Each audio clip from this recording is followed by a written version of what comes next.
dari Presiden Abdul Fattah Sisi. Cadangan yang baik, dan kebetulan tadi Emir Khatar beritahu Menteri Luar Arab Saudi pun sebut, iaitu yang disebut pembangunan semula tu reconstruction Gaza. Jadi kita biasa saja, kita jauh, kita ingat kita akan beri sokongan dan hadir.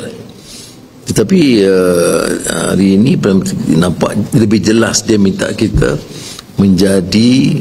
menimbangkan cadangan untuk menjadi penganjur bersama sidang itu. Ya, tentulah sikap saya apa saja yang munasabah yang mampu kita lakukan, tapi biarlah Kementerian Luar dapat keterangan lebih terperinci. Tujuan dia itu ialah mendapatkan kerjasama semua negara Arab dan negara Islam dan negara lain, termasuk Amerika Syarikat, supaya pelaksanaan fasa pertama pembangunan itu juga dilihat lebih menyeluruh. Itu selalu pandangan kita, kan? Kita setuju fasa pertama yang digagaskan oleh Presiden Donald Trump, tapi kita tekankan bahawa penyelesaiannya harus lebih menyeluruh, lebih komprehensif.